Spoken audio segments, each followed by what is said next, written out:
Le 26 octobre, Pierre Soulages est mort.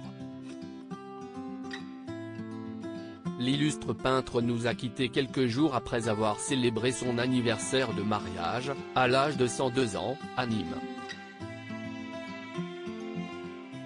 Ce mercredi 2 novembre, un hommage national a été rendu au grand homme, dans la cour carrée du Louvre, à Paris. Si est-il le président de la République Emmanuel Macron qui a présidé cette cérémonie, ouverte à tous. Son épouse Brigitte Macron, ainsi que des membres du gouvernement et bien sûr la famille de l'artiste étaient attendus sur place. Avec naturellement sa veuve, Colette Soulages, qui a partagé sa vie pendant 70 ans. Derrière le cercueil, des officiers ont présenté les médailles de l'artiste dont celle de Grand Croix Légion d'honneur, Grand Croix Ordre National du Mérite et Officier du Soleil Levant. Quel autre lieu, que cette cour carrée? Pour lui faire cortège à l'heure de son départ, ont été les premiers mots du président de la République. Au premier rang on retrouvait l'épouse de l'artiste, Colette, 101 ans, qui a partagé sa vie pendant 80 ans. Le président de la République était accompagné de plusieurs ministres, Rima Abdul Malak, Culture, Catherine Colonna, Affaires étrangères, Éric Dupond-Moretti, Justice, et Papen Ndiaye, Éducation. Et bien entendu de son épouse Brigitte Macron, élégante et sobre en noir.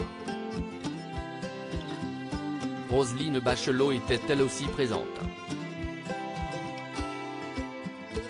Pour cet hommage au peintre d'un siècle, le monde des arts avait aussi fait le déplacement à l'instar notamment de Laurence Descartes, directrice du Louvre, et de Bernard Blisten, qui s'occupe du Centre Pompidou.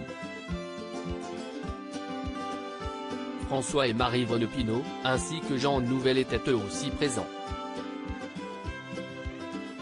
Un don universel et inaliénable dans une France jetée dans le désastre, il se tourna vers la beauté pour trouver du réconfort. Ce fut sa leçon de ténèbres, la révélation de son voyage au bout de la nuit. Le noir avait triomphé et la lumière fut.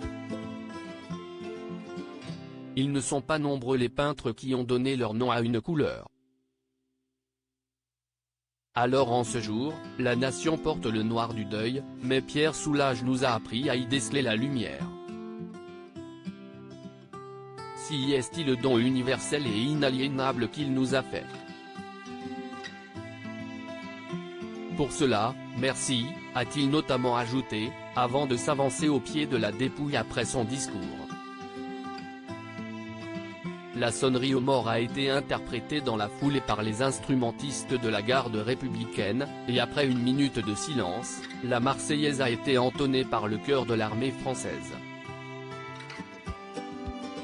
Le corps de Pierre Soulages a ensuite quitté la cour carrée du Louvre, accompagné d'une suite orchestrale de Jean-Sébastien Bach et de ses proches. Pour rappel, Pierre Soulages était grand, et toujours vêtu de noir. Il a marqué le monde par ses toiles aux 1000 nuances de noir. Il disait chercher à en faire jaillir la lumière. Un de ses chefs-d'œuvre, daté de 1961, a été vendu à 20,2 millions de dollars à New York en novembre 2021. Ce 2 novembre, tous ses proches mais aussi les gens qui l'admirent encore tant aujourd'hui ont pu lui faire leur dernier adieu. L'inhumation de Pierre Soulages aura lieu le vendredi 4 novembre, à 14h30, au cimetière de Montparnasse, Paris.